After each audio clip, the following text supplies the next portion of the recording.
So we start now.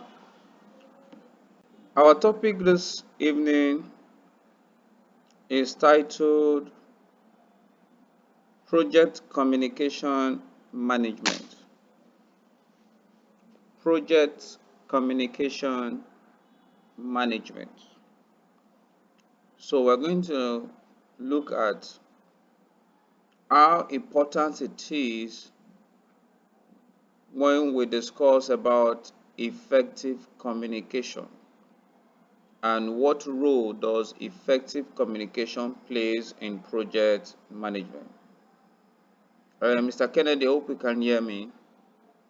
So far, we already understand what communication is.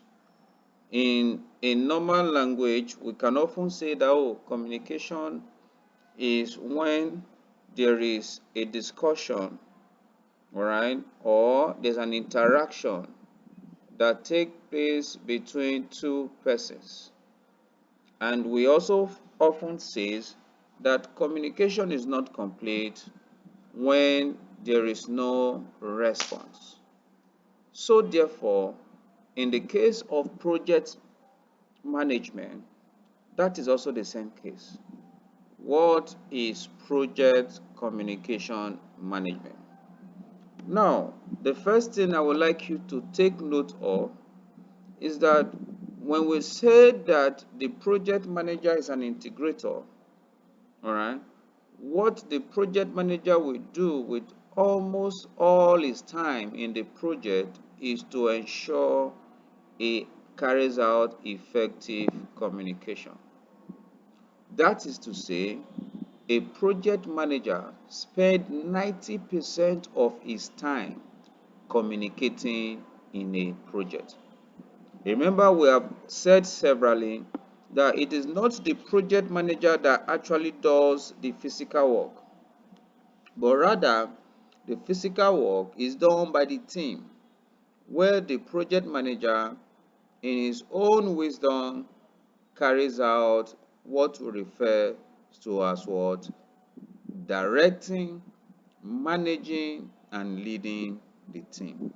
So in the process of directing, managing, and leading the team, he's going to definitely be communicating to different stakeholders involved in the project. So when we discuss about project communication management, I want you to look at it from this perspective. Number one, look at it from the perspective that the project itself is an entity.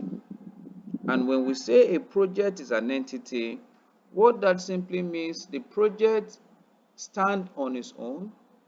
The project manager is standing in between the project while we have stakeholders.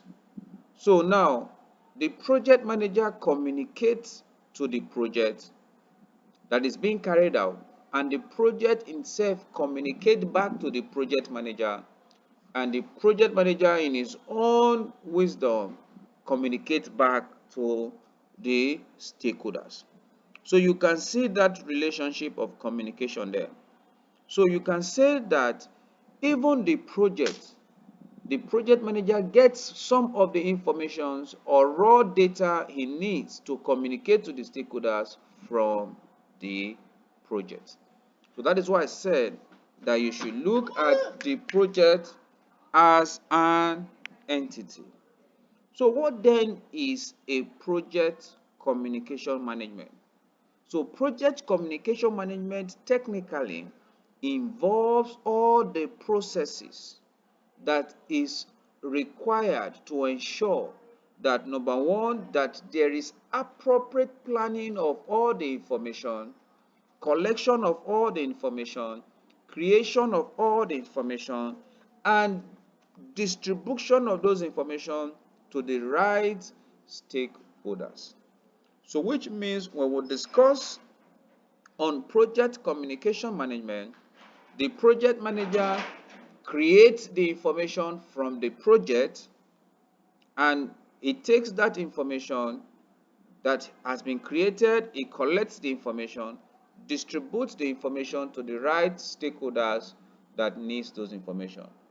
There are instances where those information are not distributed at the moment they were created, but rather he can store those information and later retrieve those information that he eventually distributes to those stakeholders that need those information at a particular time. So that is the scenario when we look at project communication management. So the project manager in this case, we have to plan. The project manager in this case, we have to put in processes. The project manager in this case, we have to put controls. The project manager in this case, we have to monitor until all the informations have been dispersed to the right stakeholders. And that is why I said at the beginning that the project manager spends most of his time communicating with the project team members and other relevant stakeholders. And what is the amount of time he spent? I said also that he spent about 90% of his time communicating in a project. So technically, there are different categories of communication that occurs in a project. So being a project manager, it is expected that you are to communicate in different form and in different folds. How do you mean, sir? There is what we refer to as internal and external communication. Yes, let me quickly ask you, Kennedy, what will you say is the difference between internal and external communication? Hello, Kennedy, are you there?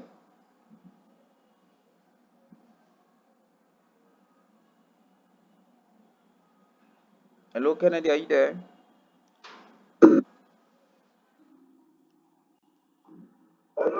Yes, I can hear you. So what will you say is the difference between internal and external communication?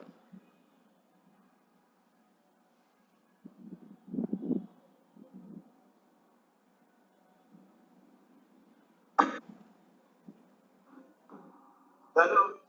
Yes, I can hear you. Yeah, my ear. I'm telling you about my ear. Hello. I can hear you. I can hear you. Okay. Internal and external communication. Internal communication has to do with communication that has to do with disseminating information within the project management team. Or let me put it generally, disseminating information within an organization. While or disseminating information within the particular section or department in an organization. While external has to do with communication outside the purview or the ambit of a particular organization or a department or a section or outside a complete organization, like giving information concerning um, um, business business taxes and accounting information to the general public or to government agencies for them to have an opinion. All right. So what about how do you also describe vertical and horizontal communication? Yes, vertical and horizontal communication. Vertical communication is communication downward, from management down or from subordinates up. Then vertical has to do with communicating with same management at the same level. That is Same that is management at the same okay. level. That is horizontal, right? Yes, that's horizontal. Okay. While vertical is top up or up or up down. All right. disseminating information from up down to the lower level in the cadre. All right. While horizontal has to do with the same level. Okay. So what about verbal and non-verbal? Yes, verbal and non-verbal has to do with um, trying to communicate without using information that are written. Um, a non-verbal is information that is written, while verbal has to do with information that is not written, and it has to do with maybe shoving, handshake, or eye communication. Okay. I think you are missing that Hello? one up. I think you are missing that one up. Okay. Okay, let me come again. Yeah. Non-verbal has to do with the the the attitude of the management staff towards the subordinate. Okay. While verbal, while verbal has to do with communication. No, sorry, not written. Sorry, verbal has to do with using, talking to subordinates one on one. Exactly. Yes, Yes. not written. Yeah, I Yeah. missed it up there. Yes. All right. So that is absolutely correct. So you see that in organizations, all these forms of communication takes place. You can communicate internally or externally or vertically or horizontal. Just like as you said, the vertical form has both upward and downward. All right. Upward vertical is when the project manager communicates to those in higher organogram than the project manager, like the MD, the directors. All right. That form of communication, we refer to it as what? An upward communication. While the downward communication is when the project manager is communicating to those people who are lesser to him in that particular position. All right, it becomes what? The downward communication.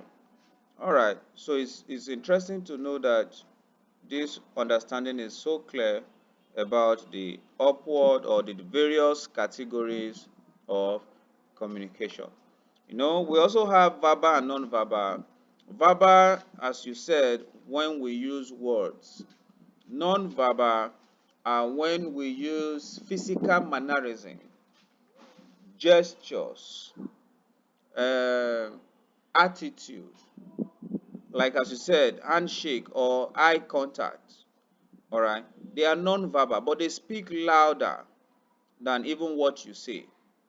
All right, all these are the different form of communications or the different categories of communication that takes place in project. Then we also have what we refers to as um, the one we refers to as uh, non paralingual. Yes, I remember that now. There's also what we refers another one we refers to as paralingual. Paralingual is that form of communication that basically has to do with the tone and pitch of the voice of the person communicating. That is why sometimes when somebody is speaking, you can easily tell if that person is angry or is not angry, if that person is cool or is not cool, if that person is okay or is not okay, if that person is satisfied or is not. Even when the person have to do it in writing, that is paralingual. So paralingual form of communication is that form of communication that pays more attention to the voice and tone of the person communicating. So all these are the different categories of communication that occurs in our project. Now, there is what we refer to as communication model. When we say communication model, this automatically is a standard model for communication worldwide. When we say it's a model, It is simply because there is always a sender and there is a receiver. So a man or someone cannot communicate without having a receiver in mind. So the time or the moment you start thinking of communicating, at that moment you must start thinking of the receiver in mind. So communication model is simply that model that describes the sender being able to carry a message and encode that message. So when he encodes the message, he sends that message through any of the communication medium and send it to the receiver. And the receiver is able to get the message and decodes the message. And when it decodes the message, it sends feedback back to the sender. So we can technically say that this communication model is actually what makes us to come to the conclusion that we have actually carried out communication. So we can't technically say that you have communicated when your receiver is unable to send feedback. So we can now say that communication is complete when a message is sent by a sender to a receiver and the receiver is able to go through the message and send back a appropriate feedback to the sender. For instance, a message is sent to the receiver and the receiver sent back a feedback, but that feedback is not appropriate in line with the message sent. We can't totally say that communication has taken place. So communication actually, or effective communication actually takes place when the sender encodes a message and send it through any of the medium of communication, maybe phone, WhatsApp, phone call, email, advertisement, media, whatever form, and send it to the receiver. And the receiver is able to get the message and decode it and send back the appropriate feedback. Then we can say that communication has taken place. All right, so take note. Now, it is the sender's responsibility to ensure that the receiver have a proper understanding of the message. So which means the message the sender is going to send must be clear, must be precise, must be concise, must be must be simple for the receiver to be able to decode. It must be clear, must be precise, must be concise, and it must be very simple for the receiver to decode. Now, anything that stands in between the receiver not able to decode the message is what we refer to as what? Noise. What is a noise? A noise in project management is anything that interferes or stand as a barrier for the receiver not to understand, not to decode, not to clearly get the message that have been sent by the sender. It becomes a noise. All right. So in project, noise is not when they are playing loud music and it's disturbing. No. In project, noise is that communication barrier that makes the receiver not to be able to understand, decode, clearly get the message that have been sent by the sender. So a noise is anything that interferes, that blocks, that stand as a barrier for the project, for the receiver not to be able to decode the message.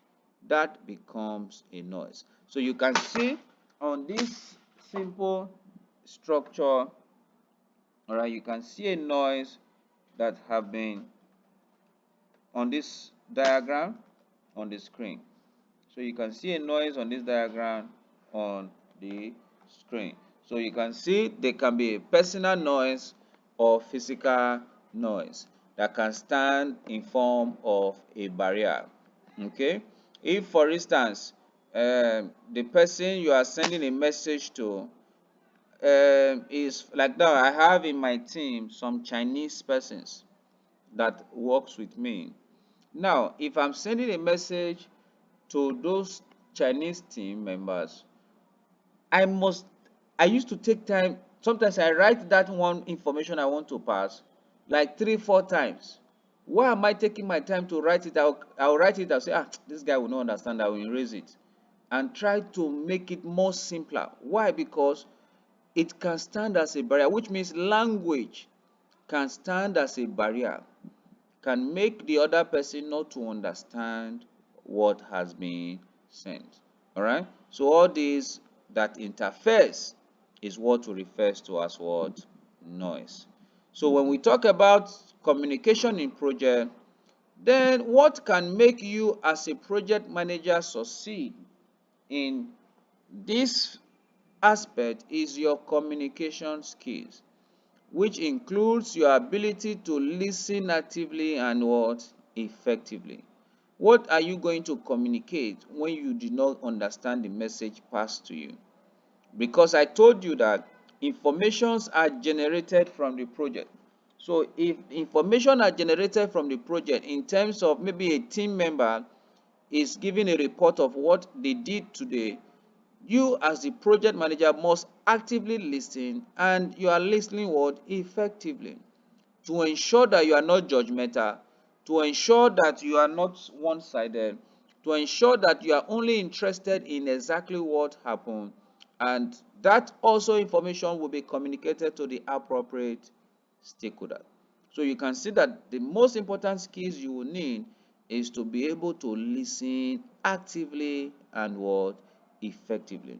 Because remember, you are standing as the middleman between the project and the stakeholders. The stakeholders will communicate to you, you will take that information and communicate it back to the project. If you don't listen well to the information communicated to you by the projects and the stakeholders, then by the time you are passing that information to the project, they do something ambiguous or they do something different from the original scope of work. Why? Because of wrong communication. And that can only happen when there is problem with what? Active listening and listening effectively. I just hope that is clear. All right. So that is very important when we discuss about communication. So there are different skills that are needed that relates to communication: ability to negotiate, ability to coach your team members, ability to resolve conflict, all right, ability to be able to summarize a discussion. All these are different communication skills that is needed. All right. So because you are working with people, they will come up to you with issues. So if you can't resolve those issues, if you can't communicate it simply, it becomes a problem. Or you are trying to negotiate. There's no way you negotiate by hand sign. You negotiate by speaking out. You must be able to communicate. Okay, so that is why it is a very essential skills when it comes to what? Being able to deliver the message for the project. Now, for project communication management, we have three project management processes that we should follow. Number one process is the planned communication management, which is carried out under the planning process. Number two is manage communications, which is carried out under executing. And the third one is control communication, which is carried out under monitoring and controlling. Now you see that it is tasking, and it takes a lot of energy for you to actually plan communication. Why did I say that it takes a lot of energy? Do you know that if, for instance, you have 20 stakeholders in your project, it therefore means that in your discussion with each of those stakeholders, you must have an understanding of their communication requirements. which means you must have an understanding of how do they want you to communicate with them. I have seen, like for instance now, I worked with somebody some time ago that the best way to communicate with him, or his preferred communication requirement, is for you to communicate by messaging. That is his best communication requirement. Oh, if you decide to call him, oh, you are wasting time. If you decide to send him an email, you are wasting time. You will get the best from such a person. All right. So, in such a case, it therefore means that at the beginning of the project, all your stakeholders, there must be a plan on how you intend to communicate to each of those stakeholders. They plan what are their information needs. Now, take note, it is not every stakeholders in your project that should have access to the same information. There are some stakeholders that the level of information they need is just to have an update. There are some stakeholders in your project, they need to have internal information. So all your different stakeholders, you must know their information needs and requirements. And apart from that information needs and requirement, they should also be able to communicate to you the format for communicating that information. Now you have a situation whereby all your stakeholders you should be able to communicate the format. Like for instance now, when I say format, like for instance now, you have somebody that will tell you that, oh, part of my information needs and requirement is that I want you to always give me status updates. All right. Why some other person may be interested in progress reports. Why some other person may be interested in uh, just the project charter. Some other person may be interested in seeing just the plan. So each and every of these stakeholders have different information needs. So as they have different information needs, they also what we refer to as the information formats that they need. So not all stakeholders will want you to send mail. Not all stakeholders will want you to call them. Not all stakeholders that will accept a chat from you. So all these are different information needs. So all these are different information needs. All these are different information needs. So that is how important the planning of your communication.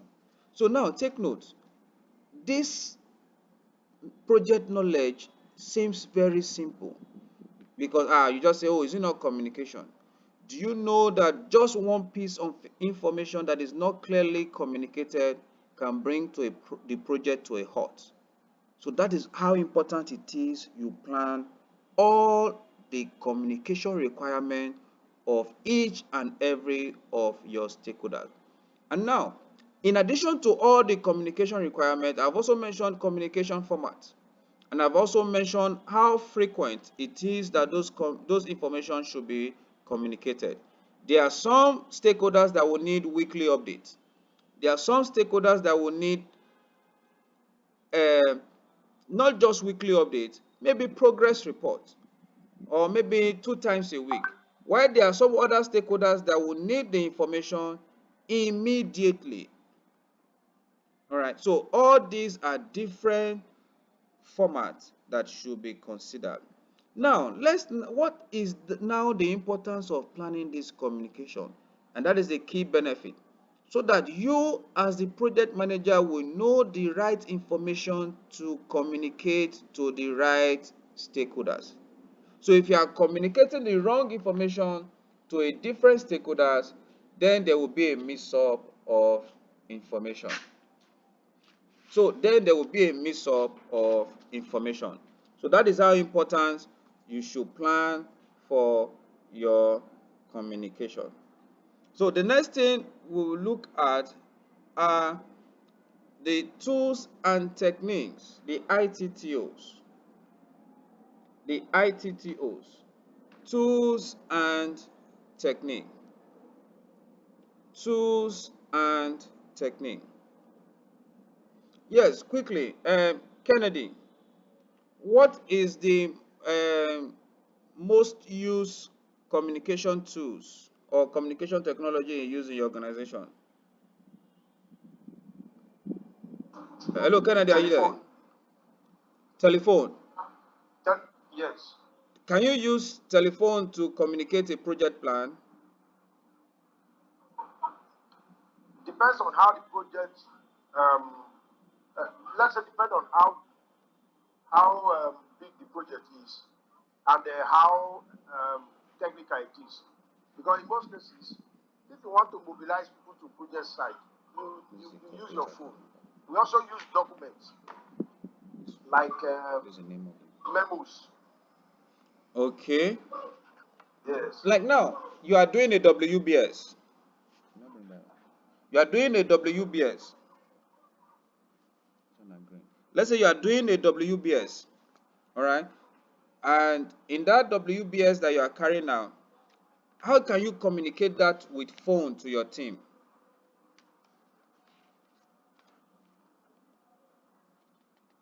When, like I said, please, WBS. Work breakdown structure. What? Work breakdown structure. Okay, work breakdown structure. You Yes. use an organogram. Okay. Can use an organogram to show how reporting channels should be followed. Okay, so you can use an organogram to show how reporting channels should be followed. Okay. Yes. All right. So apart from phone call, no other communication technology used. We use radio. Okay, you use radio. All right. Yes. So, but when you are in the like for instance now, you are carrying out a. Do you guys do project like building a ship? No, no. In Nigeria, nobody beats Nobody builds a ship. So what are it. the Nobody. so what are the common seriously? Yes, Nigeria government killed the idea, so everybody now go abroad or just buy one Tukumbo ship. You know there are Tukumbo ships. Oh, Yeah, Tukumbo ship. No Nigerian man can buy a ship of 2022 model or 2020. Let me say 2010 to date. No Nigerian man can buy it. Can buy any model of ship in that period. They buy a ship of 1975 downwards, but wow. they are still okay. Yeah, because of the cost. It's capital intensive to buy a vessel, Wow. and they don't come cheap at all. However, anybody that wants to buy can communicate us, and we try to arrange on what type he's looking for, what does he wants to do with it. Buying a vessel is a project on its own. Okay. Yeah, it's a project. You can't just wake up. I want to go and buy a vessel or a ship. What do you want to do with it? How do you intend to manage it? What kind of cargo or business do you want to do with it? Which country do you want to register it? You have the documents, you have and again, you need expert to go and look at how worthy the vessel is or the ship, so that you don't put your money in a place where you cannot get it back. Because, like I said, it's capital intensive. A vessel of that period of 1970, you are talking about close to about $500 million or $100 million thereabout. So when you multiply that one in Nigerian naira, you know what it is. Wow. Except you are buying something very small. Then if you are talking of this 20, you know the way we have cars like Honda 2020, Honda 2020 or Honda 2022 model or Honda 2010, 2015. Yes. That's how you have model. That's how you have models too in ship buying. So as the age goes up, I mean as the age Try to remember the name of is newer, it gets expensive. Wow. Wow. So venturing into that circle is a big deal. Oga, it's not an easy task to get into vessel, I mean ship business in Nigeria. It's not. You must know your onions before stepping into it, because it's not something you go and buy with $10 million, or except Uh-uh. you want to buy, like I said, those ones.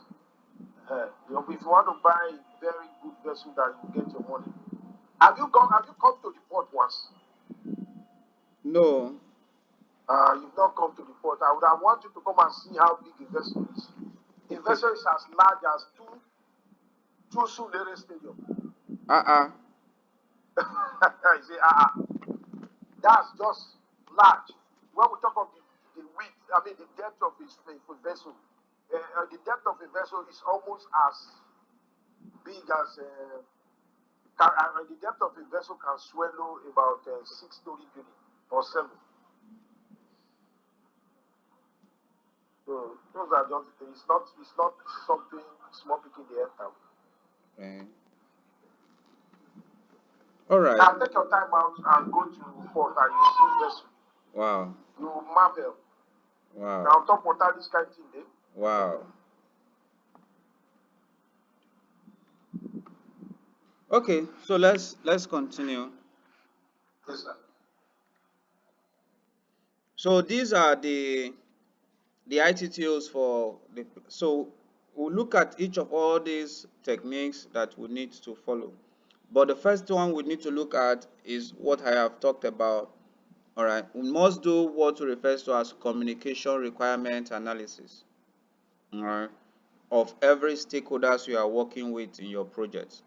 We have seen instances where you just feel that well, it's not important to uh, have a stakeholder in your project and you did not take note of their requirement. Then later you now discover that when you needed feedback or you needed a follow-up message or you needed somebody to concur to a decision that have been made, and not tell you that I'm not aware or I'm not carried along.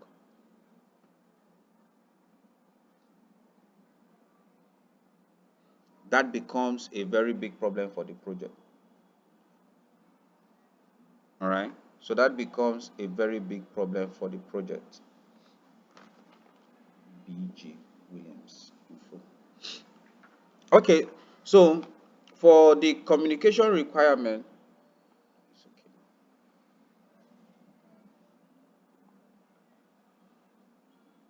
For the communication requirement analysis, you can see that there is a formula. And before you can make use of this formula, just like as you said, you can see on the screen, the objective of this process is to identify and understand the number of stakeholders you need to communicate to. Now, if you now have in a project where you have 200 stakeholders and you want to communicate about a project status, how many of them do you have to communicate to? So that is why we need to look at the communication requirement analysis. Is it the 200 stakeholders you have that you are going to tell, oh, this is the project status update? Oh, or maybe there's a particular challenge in the project. When there's a particular challenge in the project, is it everybody you have to communicate that to? That is how important it is when you put this communication requirement in place. For instance, you can see the formula that is used. N represent the number of stakeholders, all right, open bracket N minus 1. So that is the formula used. So if you have a project where you are just two, you see that the communication requirement will just be between two persons. If you have stakeholders that you are just three, you see that the communication channels, the channels that you communicate will be what? Three. All right. So which means if there's going to be an information flow, it will flow in three dimensions. All right. For two persons, if there's going to be an information flow, it will flow in just one dimension. All right. So that is that. Then you see in the case where you are now four, you discover that having four team members, your communication channels will be what? Six, which means the dimension flow of your communication will be in 6 channels. So now this look easy to do when the numbers are few. But now say you have about 15 stakeholders that you need to communicate with. What will be the communication channels? Yes, can you use this formula for me? 15 stakeholders. So I want you to use this formula to help me calculate that. 15 stakeholders. 7 No, look at it very well. Oh. and don't mind me. 7 times 7. 15 Then 14. stakeholders. 15, 15, 15. 15 times. No, sorry. 15 times 14 divide 2. Yes. Okay. 15 times 14 divide 2. 105. 105. So Yes. that you see that having 15 people in your team, the communication channels you have between those 15 team members when you are disseminating information is 105. 5 Alaba Williams. Is what? 105. 5. Do you get that now? So that is the importance of understanding this communication channel. So if you now have more than 20, 30 people, so you can see the level of communication flow that will be happening. So now that is what you should plan for. Why? So that you will be able to manage all this communication flow. Okay? So that is that about that. Then let's now look at the different communication technologies we have in projects. The different communication technology we have, you can see that there is a face-to-face meeting technology, which is the oldest form of communication technology, that there must be a face-to-face meeting, all right, whereby you have to sit down together and discuss.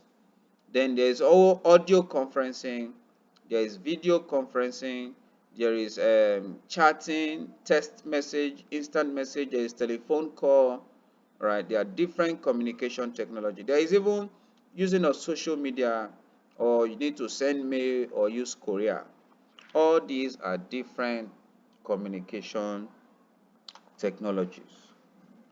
Okay, so all these are what different communication technologies that can be used to pass that information from one stakeholders to the other stakeholders. Okay, I hope that is clear. Yes. All right, Demola to come back. All right, so let's now look at communication methods. Communication, please take note of all these headings. So there's, we talked about communication model. Now we just talked about communication technology, and now we are talking about communication methods. So we have 3 methods of communication. The first method is the interactive communication. That is the two-way or multi-directional form of communication, whereby you can have more than one parties involved in exchange of thoughts and ideas. More than one party involved in exchange of thoughts and ideas. So that is what refers to as what? Interactive communication. So industries,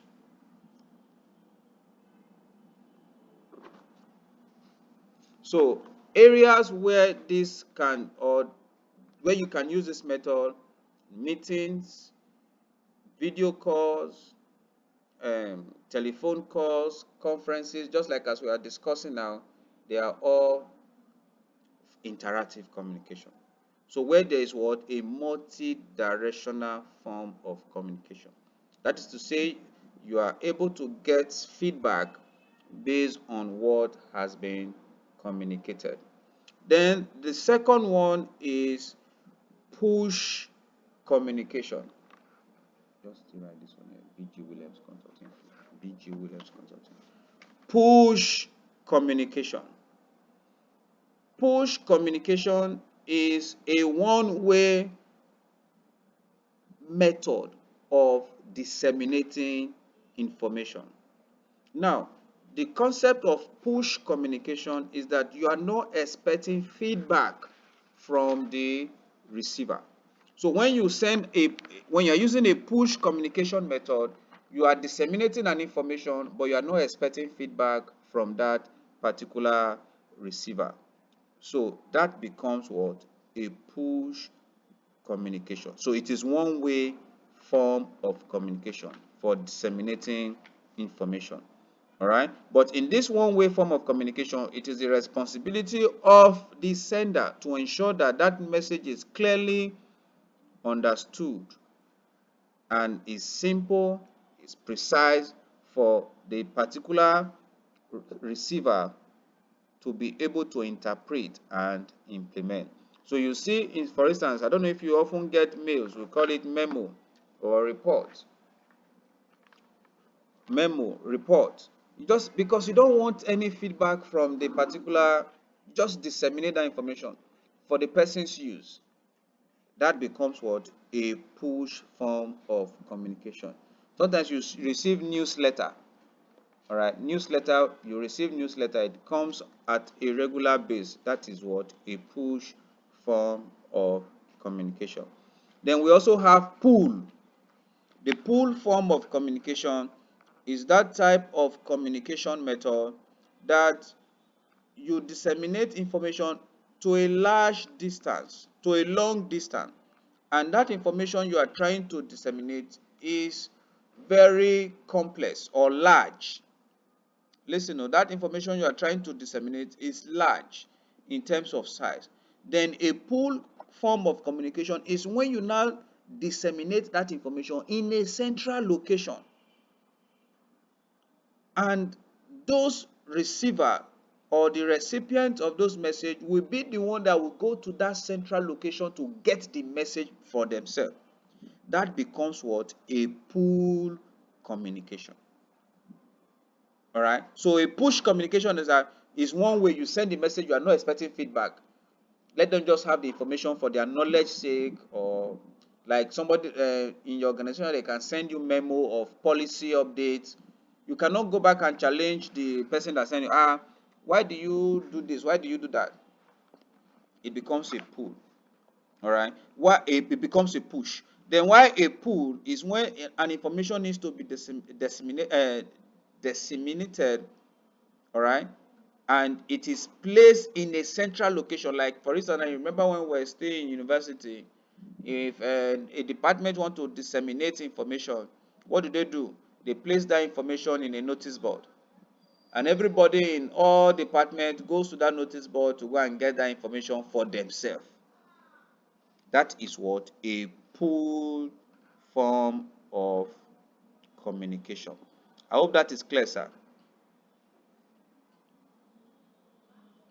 Yes. All right. So those are the three methods of communication. All right. So it depends on what you are passing, the information you are passing.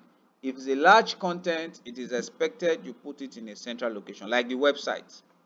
Right? You put it in a central location, like the website, like the notice board, like, so that everybody that needs the information goes there by themselves, get the information, use it, and they dump it. All right, that is what? A pull form of communication. Then the second process is to manage communication.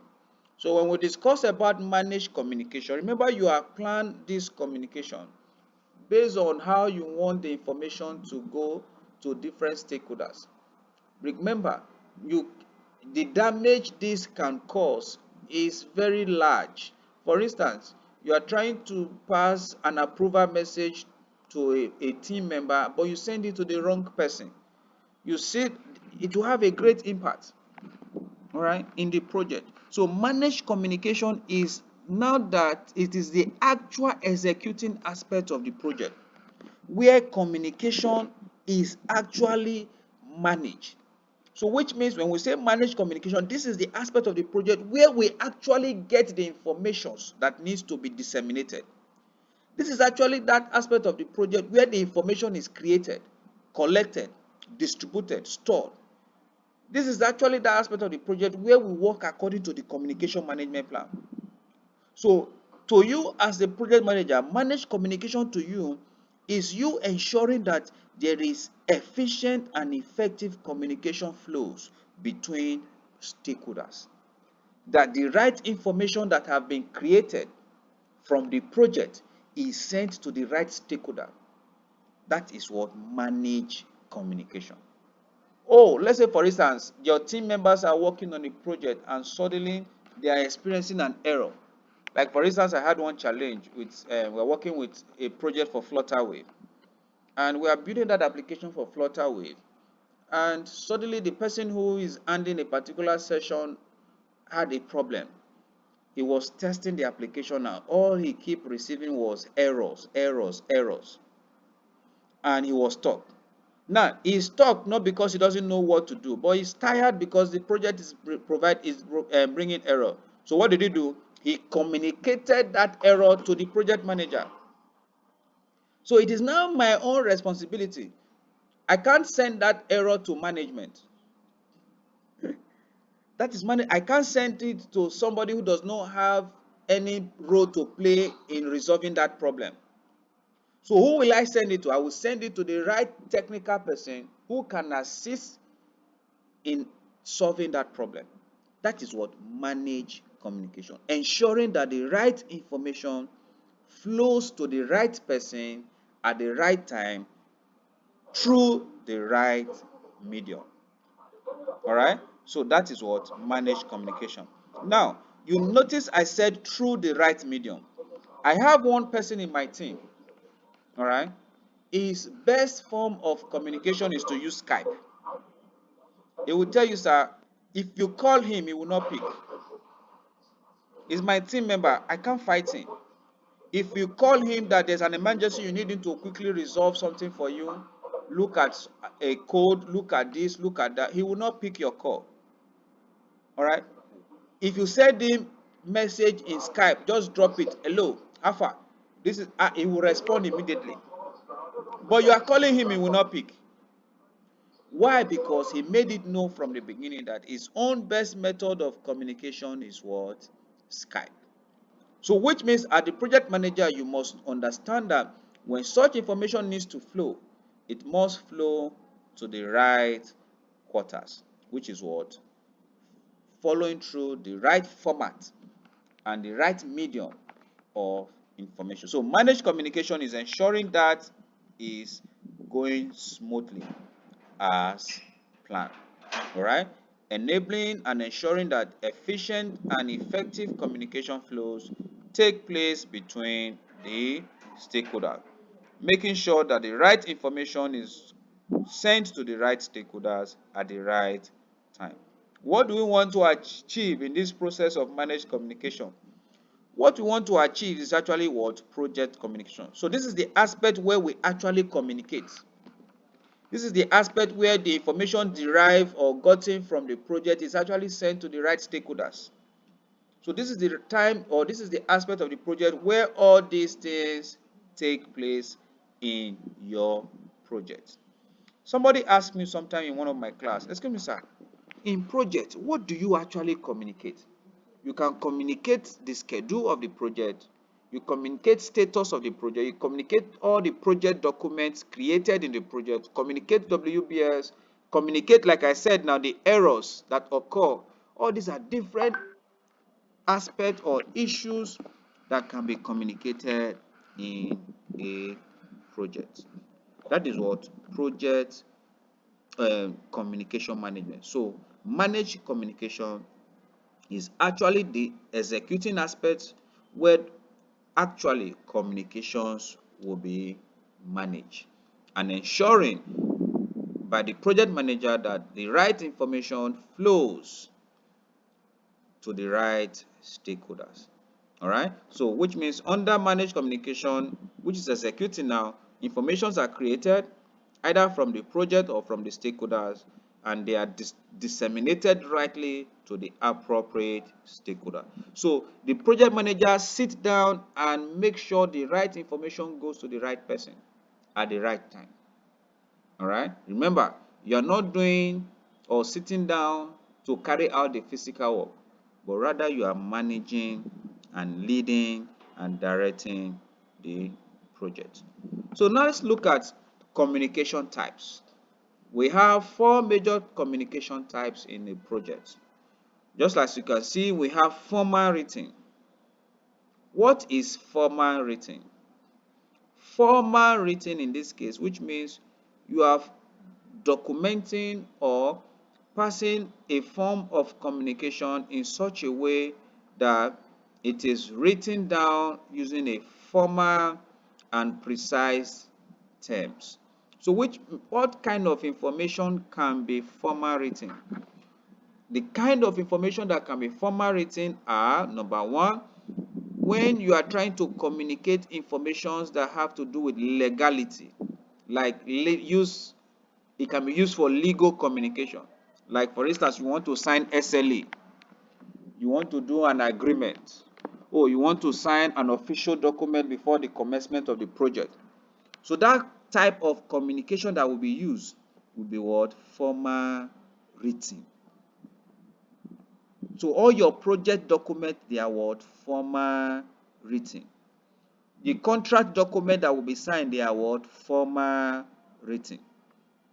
Do you understand now? So when there is a need to communicate information that is complex or that is go over a long distance, it is expected that you use what? Formal written. Do you get that, please? So formal written communication can be used for communicating any form of project document in a project. It can be used for communicating all the contract type, like the legal document, the agreement, the contract document, the SLA, the memorandum of association, or a memorandum of an understanding that takes place in the project. They are all in form of what? Formal written. And also, formal written can also be used for a situation whereby there's extreme problem in the project.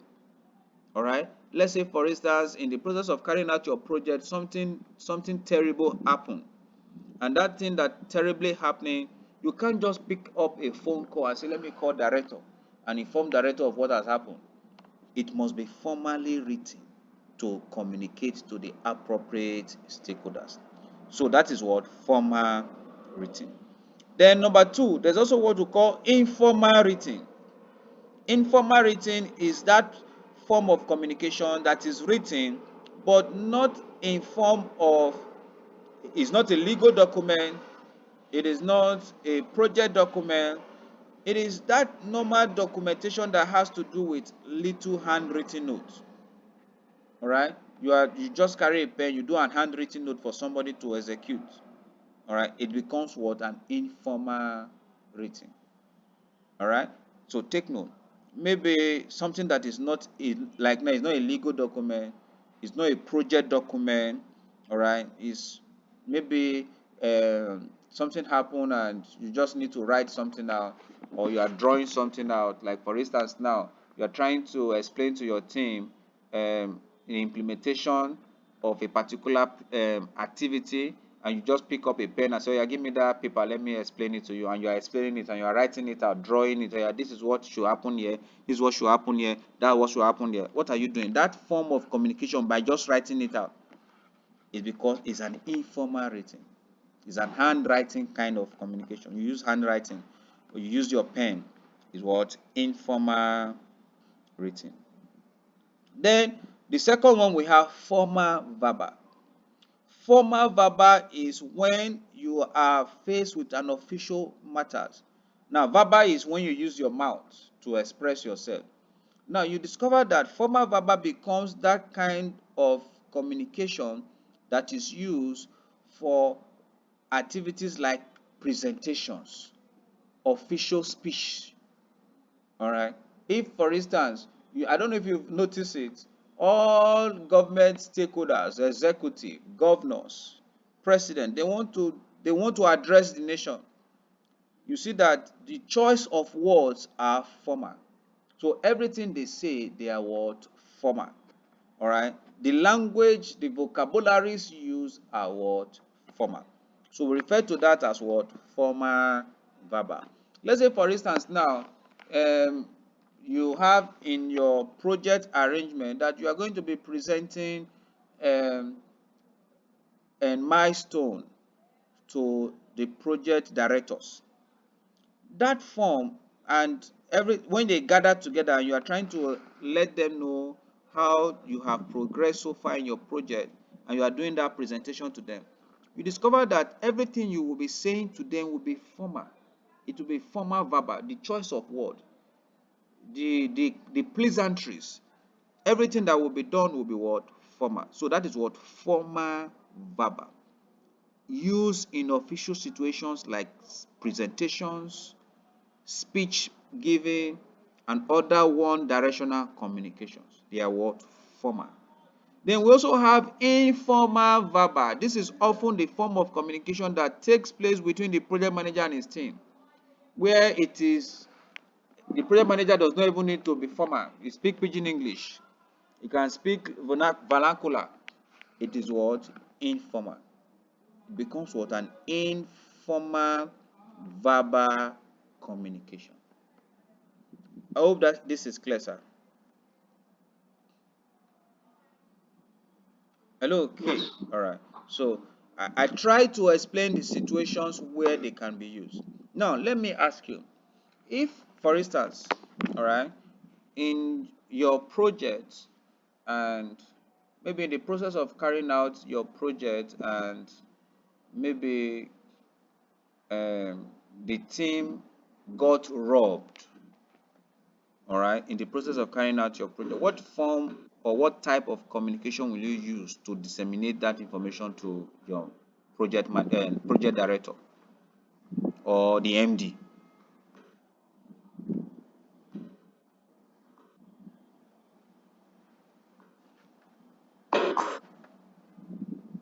Is that what?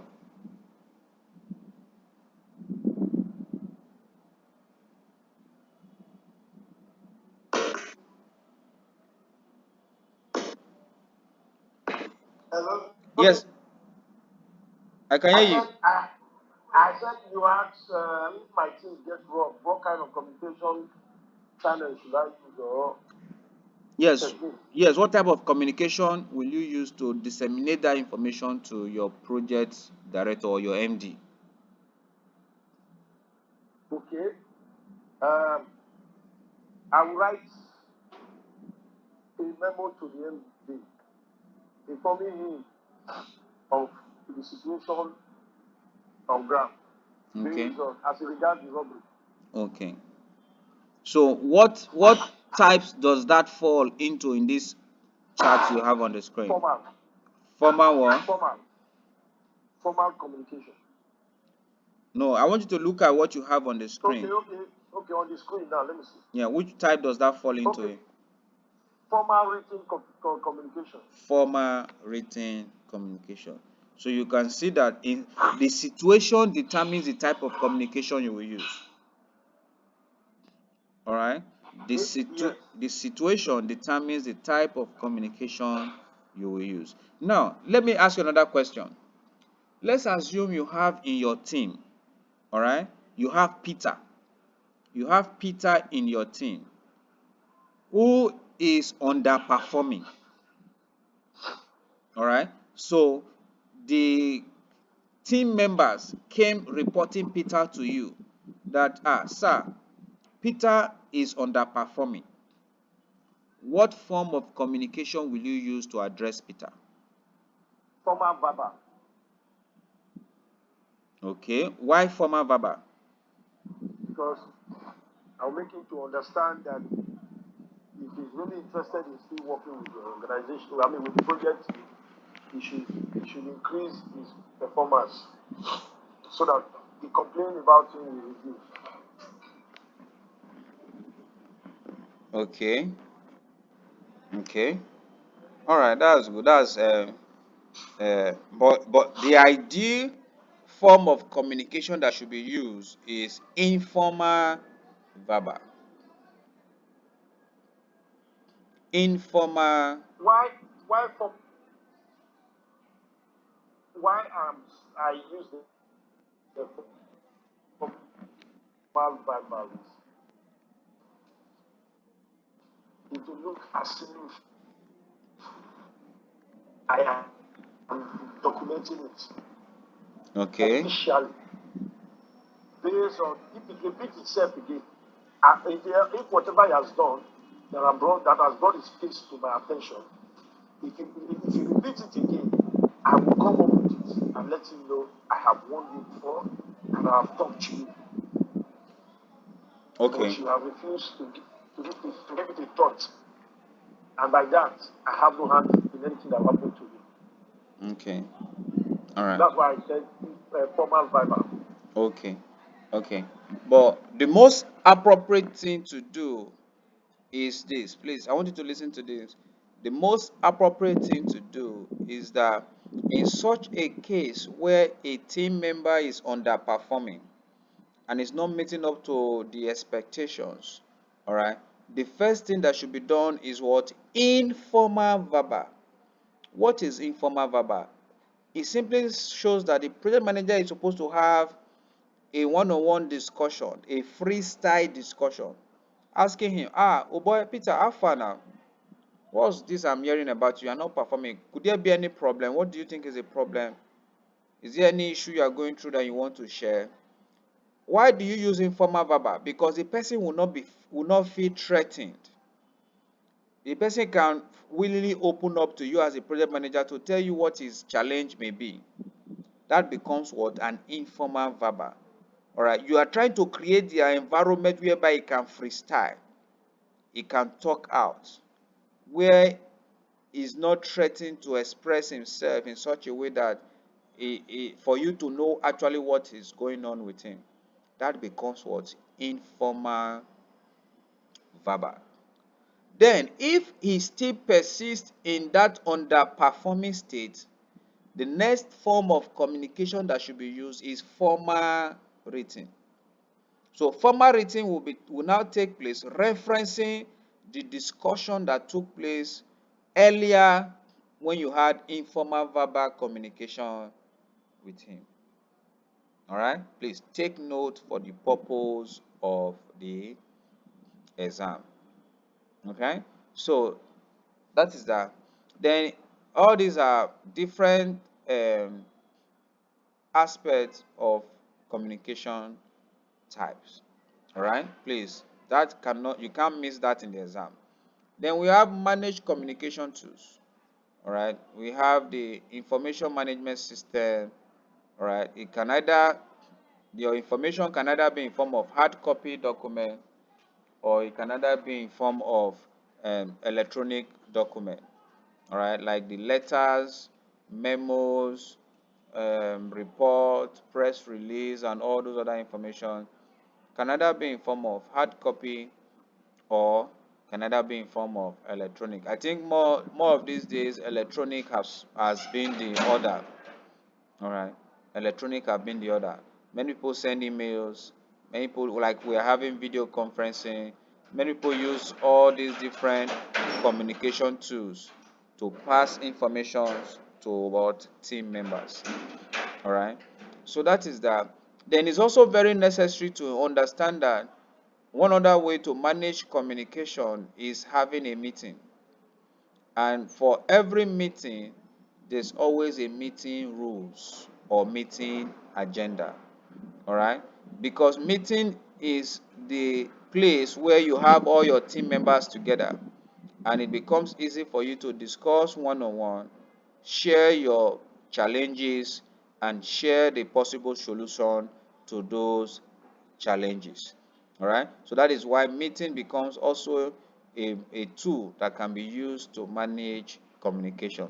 So in a meeting, everybody can totally sit down and express themselves, and when they are able to express themselves, then solutions can be gotten. All right, so which means it is expected that proper meeting management is also a strategy for managing communication. So when we need to manage a meeting, it simply shows that number one, there must be an agenda of every meeting. And that agenda of that meeting must be distributed ahead to every party in the meeting. All right.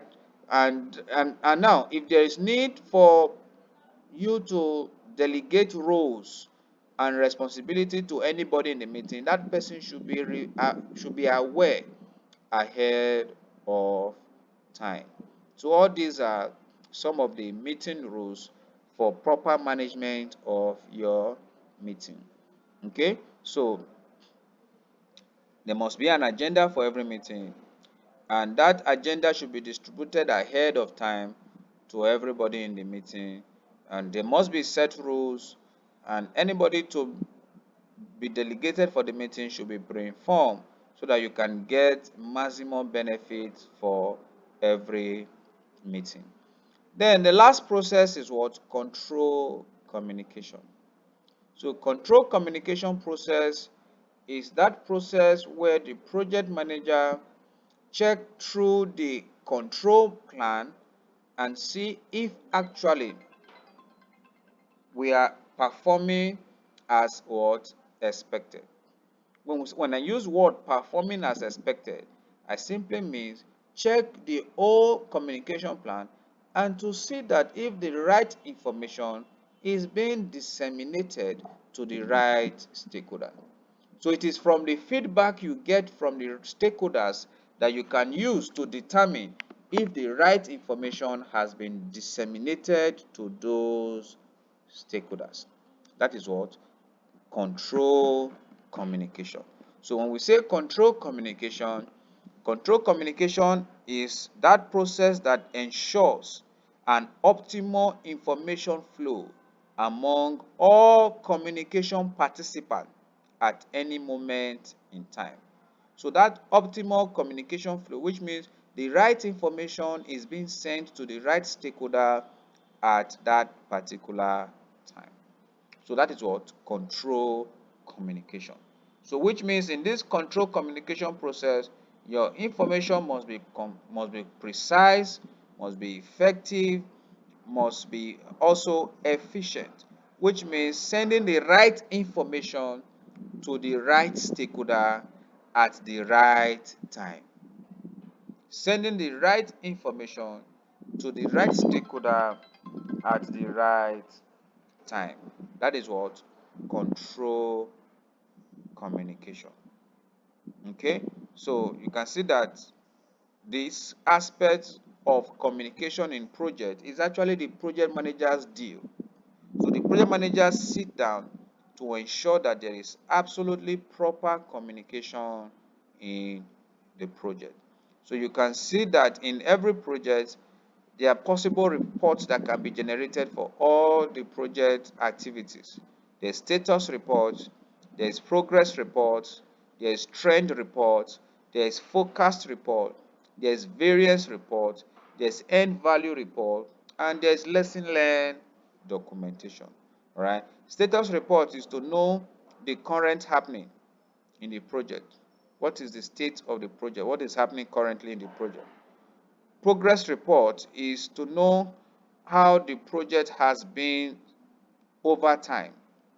Is the progress report to know from beginning to now how are we faring in the project. Then we have trend report. What is the current happenings, or what has been the consistent happenings. Oh, like for instance, I told you the other time that my team member was experiencing failure in performing a test. That was it becomes a trend. There's always failure reports. Always failure reports. You will go back and effect change. Failure report. You will go back and effect change. Failure report. So that all these are different form of reports that you can have in your project. So you see that communication looks simple and short and straight to the point, but it is also very technical in managing project. Why is it technical? Because the project manager spend almost all his time, 90% of your time in any project.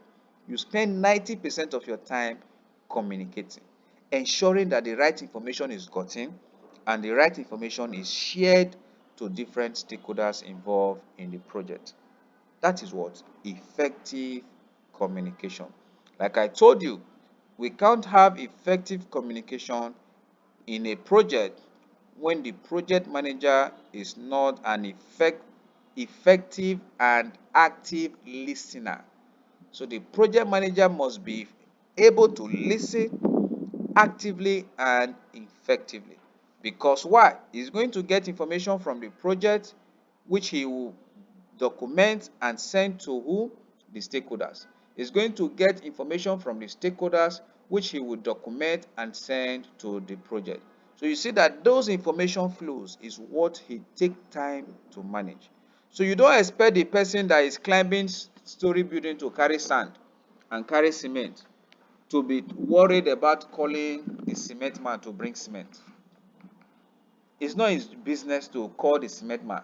If there's no more cement and he's happy, at least he will sit down and rest.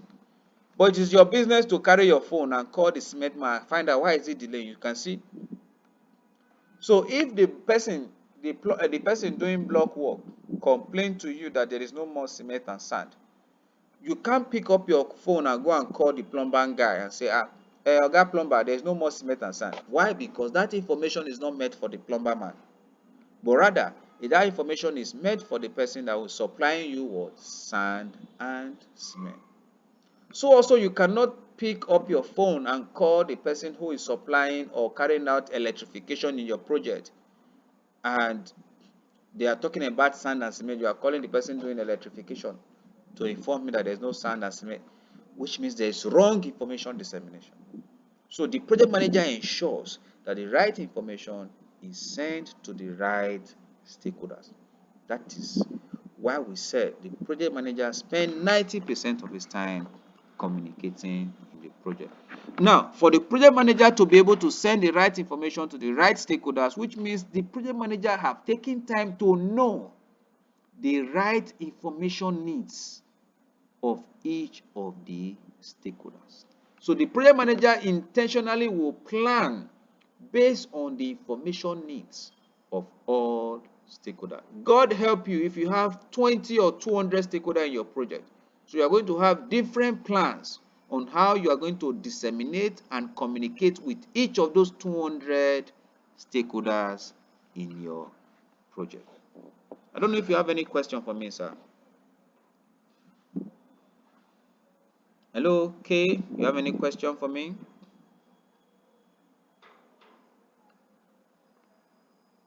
So that is all about project communication management. Yes, hello, Kay, any information, any Hello? question? Yes, any question for me, please? Yeah, I said I'm okay. I'm All, okay. all right. Okay, all right, no problem. So thank you for your time.